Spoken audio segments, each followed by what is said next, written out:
오늘 이 시간에 우리에게 주시는 하나님의 말씀은 로마서 5장 1절부터 11절까지 말씀입니다.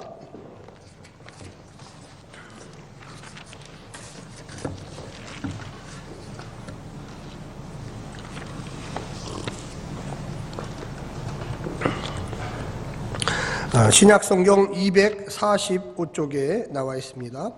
우리 다 같이 교독하겠습니다. 그러므로 우리가 믿음으로 의롭다 하심을 받았으니 우리 주 예수 그리스도로 말미암아 하나님과 화평을 누리자. 또한 그로 말미암아 우리가 믿음으로 서 있는 이 은혜에 들어감을 얻었으며 하나님의 영광을 바라고 즐거워하느니라. 다만 이뿐 아니라 우리가 환난 중에도 즐거워하나니 이는 환난은 인내를, 인내는 연단을, 연단은 소망을 이루는 줄 알미로다. 소망이 우리를 부끄럽게 하지 아니함은 우리에게 주신 성령으로 말미암아 하나님의 사랑이 우리의 마음에 부은 바 됨이니, 우리가 아직 연약할 때에 기약대로 그리스도께서 경건하지 않은 자를 위하여 죽으셨도다. 의인을 위하여 죽은 자가 쉽지 않고 선인을 위하여 용감히 죽는 자가 혹 있거니와, 우리가 아직 죄인 되었을 때에 그리스도께서 우리를 위하여 죽으심으로 하나님께서 우리에 대한 자기의 사랑을 확증하셨느니라. 그러면 이제 우리가 그의 피로 말미암아 의롭다 하심을 받았으니 더욱 그로 말미암아 진노하심에서 구원을 받을 것이니, 곧 우리가 원수 되었을 때에 그의 아들의 죽으심으로 말미암아 하나님과 화목하게 되었은즉 화목하게 된 자로서는 더욱 그의 살아나심으로 말미암아 구원을 받을 것이니라. 다 같이 그뿐 아니라 이제 우리로 화목하게 하신 우리 주 예수 그리스도로 말미암아 하나님 안에서 또한 즐거워하느니라. 아멘. 이 시간에 잠깐 기도드리겠습니다. 사랑의 하나님, 이 어려운 시기에 우리가 함께 모이고 싶지만 모일 수 없는 여러 가지 상황이 있습니다. 오늘날 이렇게 과학기술이 발전하여 동시에 같이 예배드리는 것과 같은 그러한 믿음을 주시면 하나님 감사합니다. 이 어려운 시기가 속히 지나가게 하셔서 함께 모여 찬양함이 얼마나 기쁘고 즐겁고 예배드림이 얼마나 감격스러운지를 깨닫게 도와주시옵소서. 오늘 말씀을 통하여 하나님 우리의 마음을 시원케 하시고 하나님의 계획을 발견하게 하시고 이 땅을 살아가는데 늘 주와 함께 동행할 수 있는 은혜를 내려 주시옵소서. 예수님의 이름으로 간절히 기도드립니다. 아멘.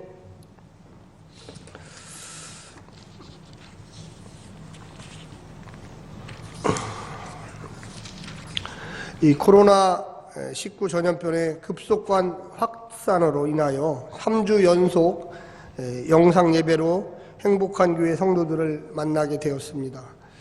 속히 주님이 함께 하셔서 이 사태가 진정되기를 바라고 백신과 치료제가 나와서 온 인류가 하나님의 창조 세계 속에서 안전하게 살기를 바랍니다. 이유는 알 수 없지만 수십만 년 동안 살아온 인류가 역사라는 기록시대의 산물을 가지고 이 땅에 살면서 지난 1만 년 정도의 세월이 흘렀습니다. 그간 1만 년의 역사의 기록을 찾아보아도 다양한 자연재해가 있었고 그 재해로 인하여 여러 번 인류는 위기의 상태에 처해졌으며 어느 순간에는 3분의 1의 사람들이 전염병으로 죽어갔다는 기록들도 있습니다. 다시 한번 극복하고 오늘에 또한 이르렀습니다. 성서적 이야기의 배경에도 노아 홍수가 있었고 하나님의 심판으로 이스라엘 백성들 뿐만 아니라 주변 여러 나라에 전쟁과 기아 또한 전염병들도 있었습니다. 단정적으로 전염병이 인간들의 죄로 인한 하나님이 주신 심판이다 라고 이야기할 수도 있지만 사회과학이 발전하면서 다양한 원인들을 설명할 수 있습니다. 인류의 급격한 숫자적인 증가, 도시의 발달로 인한 인구의 밀집 현상, 그래서 이것으로 말미암아서 이 비위생적인 상태로 전염병들이 퍼지고 있고 또한 예기치 못한 우리가 전혀 생각하지 못한 바이러스의 변종들이 자꾸만 나타나고 있다고 합니다. 지구라는 환경에 창조주 하나님의 처음 만든 상태, 즉 원상태로 다시금 돌아가려고 하는 회귀 본능, 지구 환경 파괴 안에서 지구 자체의 보호 본능, 교통의 급격한 발달과 증가로 지구에 어떤 특별한 유전자들이 살아야 되는데 그 유전자들이 섞이면서 혼합이 되고 또한 돌연변이의 출몰 등으로 새로운 종들이 환경에 적응으로 말미암아 이 지구에 여러 가지 바이러스 재앙들이 있다고 하는 것입니다.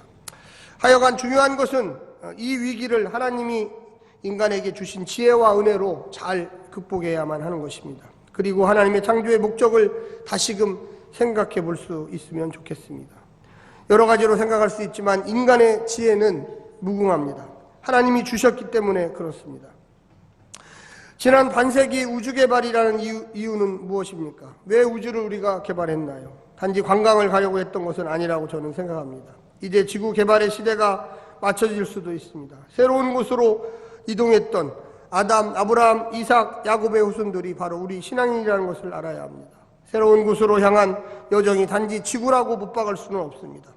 현재의 과학, 의료, 물리, 천체의 연구의 힘으로는 한계를 가지고 있지만 인류가 처음 불을 발견하고 이후 집단 생활과 글자, 문자를 만들어내고 현재의 동물들과 전혀 다른 시대의 삶을 우리 인간들은 살고 있습니다. 하나님께서 인류에게 새로운 생기를 일반 동물과 전혀 다르게 우리 인간에게 주셨습니다. 앞으로의 세계가 어느 방향으로 갈지 모르나 지금까지 인류가 생활했던 방식과 해석되었던 방식과 전혀 다르게 갈 수 있다는 것을 우리는 깨달아야 합니다. 인류는 창조주의 하나님과의 관계를 새롭게 고려할 수도 있습니다. 믿음은 현재의 현상도 바라보지만 미지의 새로운 세계도 바라본다는 것을 우리는 성경 곳곳에서 발견할 수 있습니다. 사순절 세 번째 주일 공동체 예배는 21세기 과학혁명에 맞게 가정에서 SNS로 영상 예배로 드려집니다. 지금으로부터 한 세기 전만 해도 도저히 상상할 수도 없는 양방향 예배가 전 세계적으로 실시되고 있습니다. 행복한 교회는 녹화 영상 예배로 드리지만 결국 시공간을 초월하는 같은 마음으로 하나님을 찬양하고 하나님께 진리를 구하여 예배로 말씀 가운데 역사하시는 새로운 믿음의 방식을 채택하여 한국교회가 가장 앞서가고 있다는 것도 사실입니다.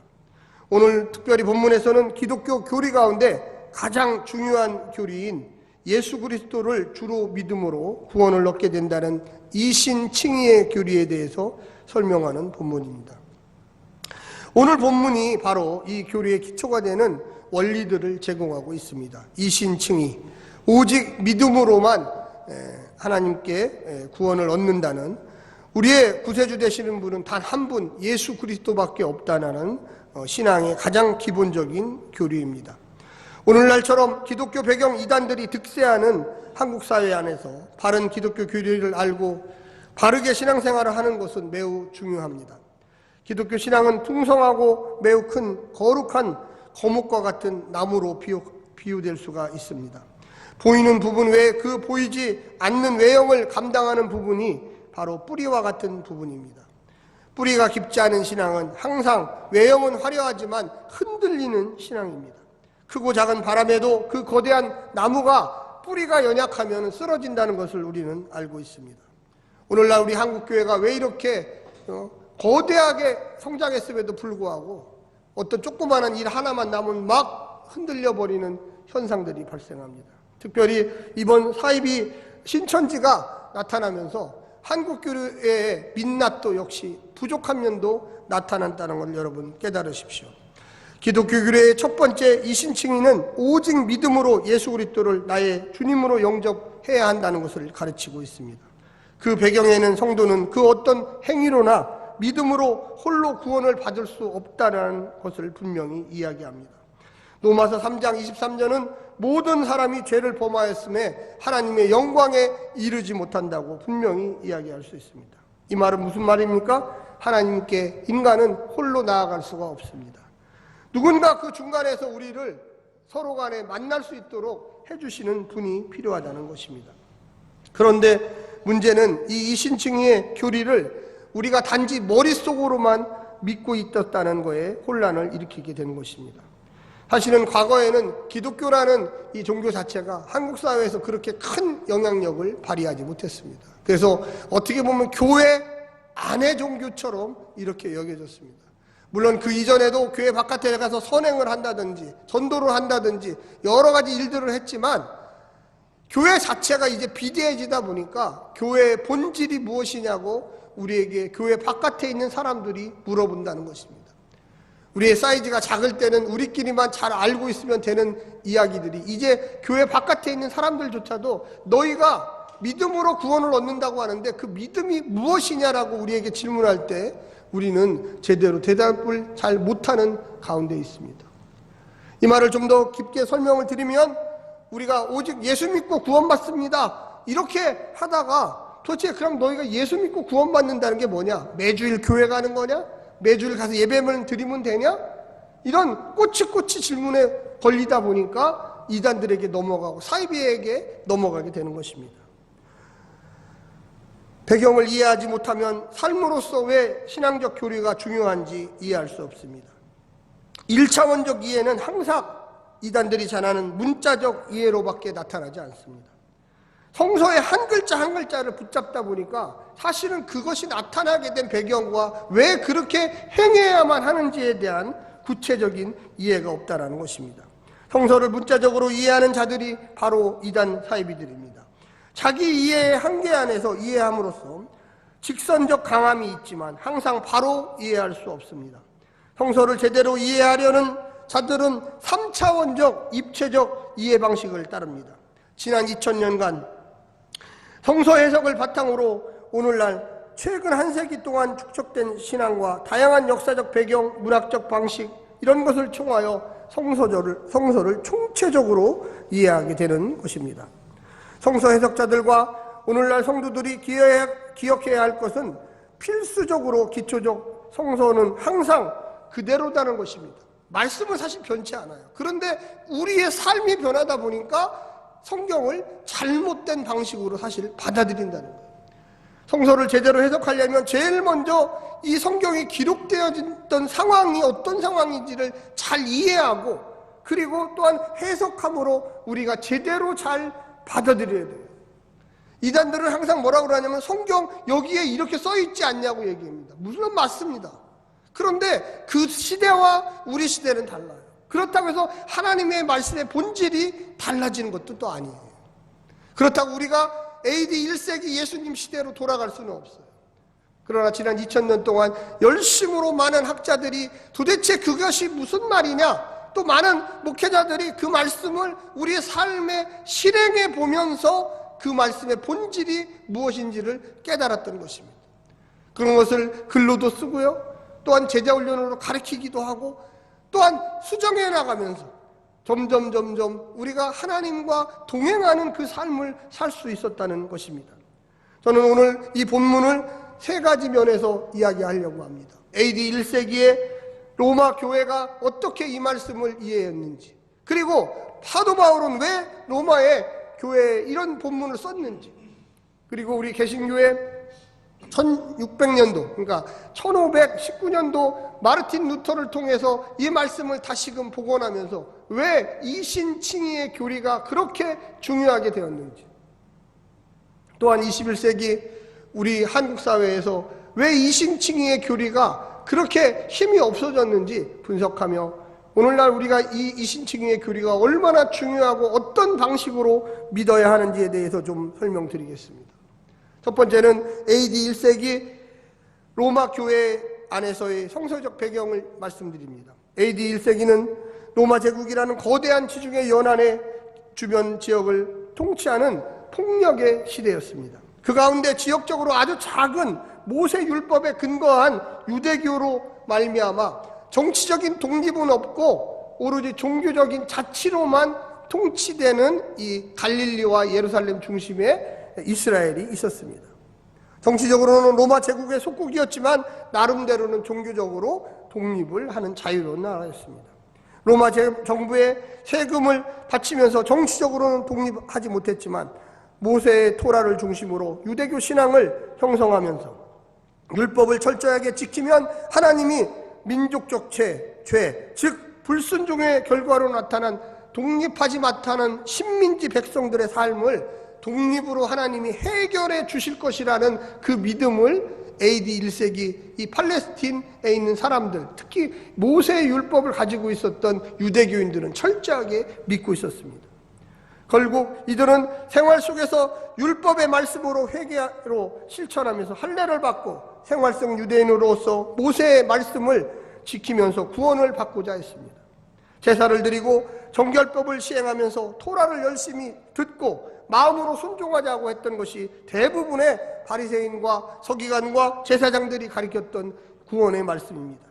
이런 사람들이 AD 1세기 이스라엘 지역의 엘리트들이었던 그들의 리더들의 말씀을 듣고 그들의 마음속에 구원을 받고자 노력을 했죠. 그런데 오늘 본문에 보면 전혀 다른 이야기를 하고 있습니다.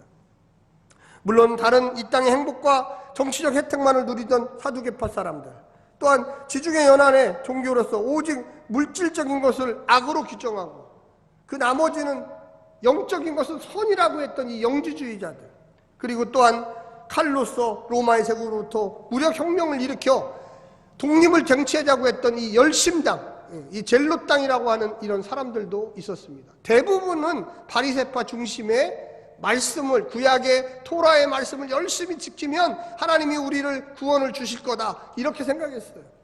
아까 사두개인들처럼 독립, 정치적인 이 외교로 해가지고 로마로부터 독립을 얻자. 또한 이 칼로서 혁명을 일으켜서 로마 군인들을 내쫓아서 우리가 독립을 얻어야 된다, 이런 소수의 사람들도 있었습니다. 하여간 그들에게 중요한 것은, 구원이라는 것은 이 땅에 정치적인 독립을 얻고 열심으로 하나님을 섬긴다는 것이었어요. 그런데 오늘 본문에 보면 5장 1절에 그러므로 우리가 믿음으로 의롭다 하심을 받았으니, 그러니까 지금 모세의 율법들이 얘기하고 있는 것과 전혀 다른 새로운 길을 얘기하고 있어요. 그런데 이 예수님이 가르쳐 주신 이 사도 바울이 여기 믿음으로 의롭다 하심을 얻었다는 것과, 그럼 과거에 모세의 종교들이 가르쳤던 거하고 어떻게 다르냐? 크기로 따진다면 모세의 종교가 요 정도의 사이즈라면 예수님이 가르쳐줬던 방법, 이 사도 바울이 지금 가르쳐줬던 방법은 우주적인 방법이라고 생각하시면 됩니다. 우리도 하나님의 말씀을 믿습니다. 우리도 예수님이 우리의 구세주시고 하나님이라고 믿어요. 이건 물론 믿지 않죠, 유대인들은. 그런데 그 말씀 전체가 누가 계획을 했느냐? 하나님이 계획했다는 거예요. 그리고 그것을 인간의 육신의 몸으로 입고 오신 주님이 이 땅에서 하나님의 뜻을 온전히 행했다는 거예요. 그래서 그분이 하나님임을 우리 초대교회 성도들은 믿었다는 것입니다. 할렐루야. 유대인들은 예수님을 하나님으로 믿지 못했어요. 특별히 바리새인, 서기관, 제사장, 이 사람들은 선지자는 될 수 있어도 어떻게 예수가 인간 하나님이 되냐, 이거는 도저히 이해를 못했어요. 그를 통해서 어떻게 하나님 나라를 이 땅에 보여주느냐, 이것도 이해하지 못했어요. 사도 바울 역시도 처음에는 이해하지 못하다가 그가 주님을 만남으로, 그리고 그가 그 만남 이후에 고민하면서 광야로 들어가서 3년 동안 하나님께 기도하면서 깨달은 거예요. 우리가 그렇게 과거에 모세가 가르쳐줬던 그 토라를 지킴으로 우리가 구원을 얻었는데 이게 완벽할 수가 없구나. 이거는 임시방편이구나. 진짜가 오니까 그것이 별로 필요가 없다라는 걸 깨달았어요. 그래서 우리가 과연 믿음으로 주님이 하나님이심을 고백하면서 그 하나님이 계획했던 이 세상의 모든 것에 대한 구원의 질서를 예수라고 하는 인간이 하나님으로 오셔서 펼쳐 보이셨다는 것을 깨달은 거예요. 오늘 본문에 보게 되면 그래서 그 다음 5장 1절 중간 부분에 우리 주 예수 그리스도로 말미암아 하나님과 화평을 누리자. 할렐루야. 이게 사실 엄청나게 안에 중요한 거로 많아요. 2절에 보면 또한 그로 말미암아 우리가 믿음으로 서 있는 이 은혜에 들어감을 얻었으며 하나님의 영광을 바라고 즐거워하였느니라.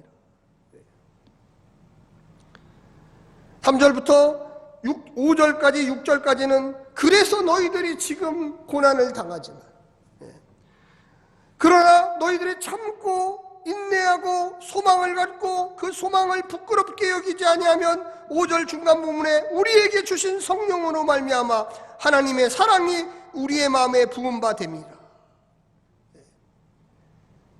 사도 바울이 얘기하는 것은 바로 이런 것입니다. 로마 교회 성도들이요, 너희들이 지금 힘들고 어렵지만 그것도 하나님의 계획에 포함되어 있다. 우리가 궁극적으로 믿는 사람이 바로 예수인데 그 예수가 하나님이시고 그 하나님이 우리와 지금 영으로 함께 하시는데, 먼저는 너희가 예수라는 이 땅에 존재했던 그 사람을 믿음으로, 그가 우리의 구세주라, 그가 우리의 창조주라, 그가 우리의 생명 주시는 분이라, 그가 우리에게 영원한 하나님이라는 걸 믿음으로 우리가 구원을 얻을 수 있다는 것을 깨닫게 되는 것입니다. 할렐루야. 이 말씀을 AD 1세기 유대인들은 또 이방인들은 절대 이해하지 못했어요. 어떻게 인간이 하나님이 되고, 인간이 어떻게 이 땅에 하나님 나라를 보여주고, 죽음을 초월하고 귀신을 물리치고 바다를 걷고, 이런 게 과연 가능하냐? 있을 수가 없다. 로마 교회 형제들 또 자매들에게 너희가 그것을 믿을 때에 너희들의 죽음 이후에, 이 땅 이후의 삶 속에 하나님이 너희들을 자녀 삼아 주시고 은혜 주시고 용기 주시고, 그래서 거기 6절부터 9절 사이에 보면 우리가 이렇게 얘기합니다. 이 땅에 의인을 위하여 죽는 희생자는 가끔씩 있지만 죄인을 위하여 죽는 사람이 누가 있냐? 그런데 예수는 우리의 온 인류의 죄인들을 위해서 먼저 죽으신 바 되었다. 죄인들을 위해서, 의롭지 않은 우리를 위해서 주님이 먼저 죽으신 거다, 이렇게 이야기합니다. 이 복음이 깨닫게 되어지는 과정 속에서 이 사도 바울이 가장 이 말년에 이 로마서를 썼습니다. 가장 사실은 잘 이해가 되는 듯 하지만 이걸 논리적으로 잘 풀어가지고 글로 써서, 편지로 써서 어떤 사람이 읽어봤을 때 이것을 잘 이해한다는 게 그렇게 쉽지 않아요. 갈라디아서는요, 아주 짧게 간단하게 썼어요. 그래서 우리의 삶 속에서 되어지는 것, 우리가 보통 이해되어지는 것이 헷갈리는 게 바로 그거예요. 왜 그것이 우리에게 그냥 머릿속으로 사형리라든지 성경 공부하면서 예수님이 당신을 위해서 죽었습니다, 그러니까 그거 믿으면 천국 갑니다, 이렇게 설명을 해요. 그런데 그것을 자세하게 들여다보면 어떤 약점이 있느냐? 그대로 살고 있지 않다는 약점이 생기는 거예요. 우리가 믿고 있는 머리와 마음이 다른 식으로 가는 거예요. 수학 공식은 알았는데, 이신칭의의 교리는 알고 있는데, 내가 인내하며 소망을 가지며 참고 견디며 하나님 나라에 대한 분명한 인식이 사라지는 거예요. 왜 1519년에 마르틴 루터가 독일의 아주 작은 지역, 비텐베르라고 하는 별 볼 일 없는 변두리 지역에서 그가 종교 혁명을 하자고 하는 게 아니에요. 종교 개혁을 하자고 했던 게 아니에요. 그게 무슨 위대한 무슨 뭐 엄청난 것을 이 로마의 천주교회한테 요구한 게 아니에요. 교황한테 요구한 게 아니에요. 그건 나중의 일이고 처음에는 아주 단순한 거예요. 본인도 사실은 신부였지만 하나님 말씀을 잘 알지 못했어요. 핍박받으면서 도망가면서 숨어가지고 몇 년 동안 성경을 번역하면서 보니까 내가 믿고 있었던 이 천주교 시스템 자체가 결코 구원을 줄 수가 없는 거예요. 초대교회부터 시작해서 1500년, 약 14세기 동안 구원론이라고 하는 것 자체가 사라져버립니다. 사람들이 모여서 미사만 드리고 무언가 영성체만 하고 뭔가 그런 것만 하지 그 안에 들어있었던 본질의 의미가 사라져버려요. 또 가르쳐주지도 않아요. 또 그것이 무엇인지도 몰라요. 직업적으로 그냥 1000년 이상을 그렇게 살다 보니까 전혀 이해할 수가 없었어요. 우리가 보통 얘기하는 이 중세 기독교가, 중세 교회가 거의 1000년을 유지했어요. 보통 한 AD 500년 정도까지는 그래도 초대교회 교부들, 폴리갑이라든지 어거스틴이라든지 여러 그 사람들이 나름대로 하나님의 말씀을 증거하고 복음하는데, 이게 제도화되면서 서구 유럽 사회의 하나의 기득권 세력으로 되면서부터는 십자군 전쟁, 세상의 왕들과 교회의 교황이 정치적 타협의 산물, 그러다 보니까 이 하나님의 말씀은 아주 없어져 버렸어요. 하나님의 말씀이 도대체 구원을 어떻게 받냐? 천주교에 열심히 나와서 매주마다 미사에 참석하고, 그러면 구원을 받는다고 생각했던 거죠. 하나님이 마르틴 루터를 들어서 로마서를 읽게 하면서 그가 죄의 문제, 내 죄는 도대체 어떻게 사해지나, 신부였는데 그걸 잘 몰랐어요. 하나님 말씀을 도망다니면서 이제 로마 교황청에서 그를 죽이려고 하니까 계속 도망다니면서 성경을 독일어로, 라틴어에서 독일어로 번역하면서 깨닫게 된 거예요. 여기에 보니까, 로마서에 보니까 하나님의 구원의 계획이 있는데 그 구원의 계획이 예수 그리스도를 통하여 온전히 성취되었구나. 우리가 그를 믿고 예수의 제자로, 예수의 백성으로, 하나님 나라의 백성으로 그와 같이 살아야지 구원이 되는구나. 할렐루야. 오늘날 우리 한국교회가 이 신칭의 교리가 가장 헷갈린 게 뭐냐면, 믿는다는 거하고 산다는 거를 분리해버렸다는 거예요. 믿는다는 건 이 머리로서만, 수학의 공식처럼, 우리 예수 믿으면 구원 받는데 끝. 저 문 열고 나가면 주일 예배 끝. 내가 예수님처럼 살아야 한다는 것을 잊어버렸어요. 우리 한국교회는 지금 5장 1절 2절 거기까지는 따라가요. 그런데 3절부터 시작해는 다만 이뿐 아니라 우리가 환난 중에 즐거워하나니 이는 환난은 인내를, 인내는 연단을, 연단은 소망을 이루는 줄을 알미라. 그걸 잊어버렸다는 거예요. 우리가 어떻게 예수님처럼 살아? 우리가 어떻게 사도 바울처럼 살아? 우리가 어떻게 베드로처럼 살아? 우리가 어떻게 모세처럼 살아? 그거는 성경에 나오는 인물들이지. 그래서 주님은 성령을 우리에게 보내주셨다는 거예요. 복음서에도 보면 예수님의 제자들이 너희는 가서 모든 족속으로 제자를 삼아 아버지와 아들과 성령의 이름으로 침례를 줘라. 그리고 그들을 제자로 삼고 그들에게 가르치고 그들에게 하나님 나라가 있음을 보여주고, 예수님도 그래서 이 땅에 오셔서 그 제자들에게 특별히 그 의미를 알려주고 가르쳐주고 그렇게 살으라고. 그런데 그들이 이해하지 못했어요. 예수님이 다 해달라고, 우리는 그거 못한다고. 아니, 너희들은 할 수 있다고. 내가 하늘나라에 올라가서 너희들에게 성령을 보내주겠다고. 너희들은 내 제자일 뿐만 아니라 하나님의 자녀들이라고.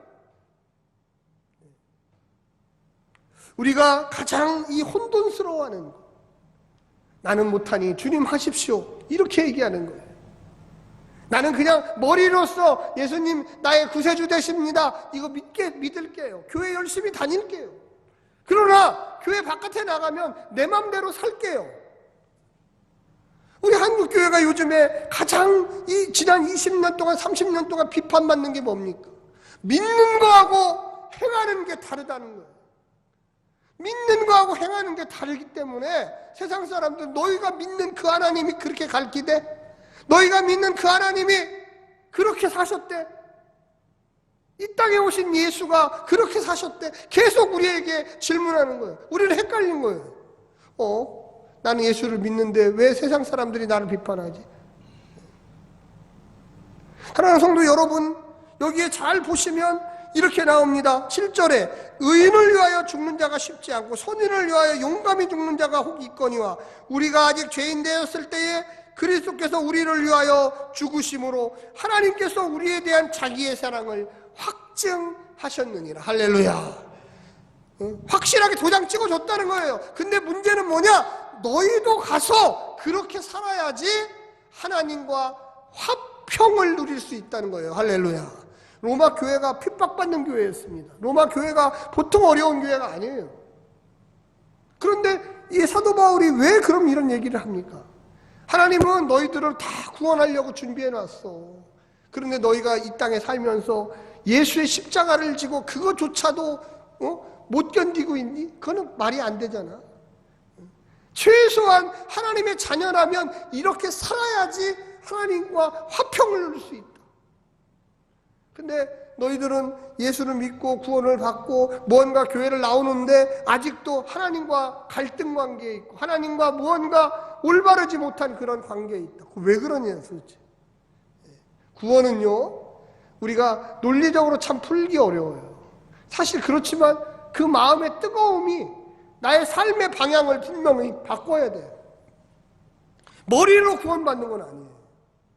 그러나 우리가 잘 이해를 하면 내가 믿고 있는 거와 내 마음에 뜨거워지는 이 하나님의 역사가 일치되도록 해야지 하나님과 함께 화평을 누린다는 것을 우리는 알 수가 있습니다. 마르틴 루터, 칼빈 이런 사람들이 왜 천주교회를 1600년도에 1500년도에 그렇게 비판을 했느냐. 당신들이 도대체 얘기하는 그 구원의 진리가 왜 우리가 면죄부를 사야 되고 왜 우리가 이 십자군 전쟁에서 죽었던 사람들, 이 성인들이라고 해요. 성인들의 뼈를 가져와서 이 교회 안에 그때 전시를 했어요. 전주교회 안에. 그 지나가면서 그걸 한번 보면 예를 들어서 지금의 돈으로 500원씩 이렇게 된 거예요. 시체나 뼈를 갖다 놓고 전시를 하면서 500원을 내고 그걸 하는 거예요. 그 돈을 모아서 로마로 송금을 합니다. 그래서 예루살렘 성당을 그때부터 줬어요. 그때부터. 이 어찌 얼마나 우스운 얘기예요, 사실. 과거에 그 갈릴리와 그곳에 십자군 전쟁하러 왔던 사람들의 죽었던 그것을 수거에다가 유물이죠, 유물. 그걸 교회 안에 전시해 놓고 그거를 보면 은혜가 된다고 생각을 해요. 그리고 너희 조상들의 죄를 사해 줄 테니까 조상들의 죄, 면죄부, 너희 아버지, 어머니 먼저 죽은 그들을 지옥에서 연옥으로 오게 해줄 테니까 이걸 좀 사라. 이게 마르틴 루터의 시대에 또 그 이후에도 굉장히 횡행하던 아주 너무나 자연스럽게 이루어진 일이었어요. 도대체 그게 어떻게 구원하고 연관이 되고 어떻게 그것이 그 조상들을 지옥에서 연옥으로 바꿔주는 은혜가 있다는 거예요. 사랑하는 성도 여러분, 오늘 본문의 마지막 10절에 이렇게 나옵니다. 곧 우리가 원수되었을 때에 그의 아들의 죽으심으로 말미암아 하나님과 화목하게 되었은즉 화목하게 된 자로서는 더욱 그의 살아나심으로 말미암아 구원을 받을 것임이라. 그뿐 아니라 이제 우리 지금이죠. AD 1세기의 로마 교회 성도들이요, 우리로 화목하게 하신 예수 그리스도로 말미암아 하나님 안에서 또한 즐거워하느니라. 할렐루야. 어떻게 즐거워합니까? 예수님을 따름으로 즐거워하는 거예요. 예수와 같이 삶으로 즐거워하는 거예요. 하나님의 거룩한 영이 우리와 함께 있음을 고백하면서 우리가 거룩한 길을 가야 돼요. 우리가 의의 길을 가야 돼요. 그게 바로 이신칭의를 우리가 경험하면서 사는 거예요. 머리도 마음도 일치가 돼서 주의 영이 나와 함께 하시고 내가 가는 이 길이 진리의 길, 의의 길, 예수님이 걸었던 그 길. 그래서 우리가 하나님과 함께 화평을 누리고 즐거워하고 기뻐하고. 왜 우리가 이단을 이단이라고 할까요? 왜 그들을 사입이라고 할까요? 최근에 한국교회에 나타난 그들 거짓말의 교리가 있어요. 거짓말의 교리. 그걸 모략이라고 그래요. 모략. 얼마나 악한 겁니까? 악한 거. 거짓말의 교리가 있다라는 그 자체, 그게 어떻게 기독교가 돼? 근데 그런 생각을 우리 전통 교회들도 하고 있다는 거예요. 성도들도 하고 있다는 거예요. 목사들도 하고 있다는 거예요. 무조건 눈으로 보여지는 것, 그거에만 혈안이 돼요. 겉으로는 어마어마하게 멋지고 화려한데 한번 시험이 불면 뿌리가 없는 나무들은 그냥 다 쓰러져요. 우리 한국교회가 지금 이걸 경험하고 있어요. 사랑하는 성도 여러분, 믿는다는 것, 산다라는 것을 명심해야 합니다. 할렐루야. 내가 믿고서 그렇게 안 살면 사이비가 되는 거예요. 내가 뭔가 하는 것 같은데 뭘 믿는지를 모르면 이단이 되는 거예요. 정말로 주님이 예수 그리스도를 통하여 그의 자녀들을 구원시켰다는 그 말씀을 믿는다면, 예수가 이 땅에서 걸어가셨던 그 길을 나도 역시 똑같이 그가 걸었던 그 길을 걸어야 되겠다, 각오를 하고 결심을 하고, 물론 부족하고 연약하고 넘어지지만 또 다시 일어나서 성령님의 은혜에 굴복해서 다시금 회개하고 일어나서 다시금 그 길을 걷겠습니다. 이게 바로 이신칭의의 처음과 끝의 결과예요. 우리는 너무 앞부분만 믿고 뒷부분은 사라졌어요. 오늘 1절부터 11절을 여러 번 반복해서 읽어보면 왜 사도 바울이 이 말을 썼는지를 잘 이해합니다. 로마 교회, 또 그리고 종교개혁 시기, 그리고 21세기를 살아가는 우리 한국교회가, 우리가 아직도 이 이신칭이 믿음으로 구원을 얻는다는 그 마음이 무엇인가를 깨달아야 돼요. 믿음으로 구원을 얻고 살아야 되는 데까지 여러분 꼭 가셔야 돼요. 예수님이 유일한 구세주시요 하나님이시요 우리와 함께 지금도 영으로 동행하시는 그분이 의와 진리의 길, 믿음의 길, 예수가 걸었던 그 길을 우리에게 요청하면서 화평을 누리라고, 하나님과 함께 즐거워하라고, 이 땅에서의 삶이 고난의 삶만 아니라고, 우리가 눈으로 보이지 않는 영원한 하나님 나라에 대한 소망이 있다고 우리에게 이야기한다는 것을 여러분 깨달으시기를 간절히 부탁드립니다. 기도하겠습니다.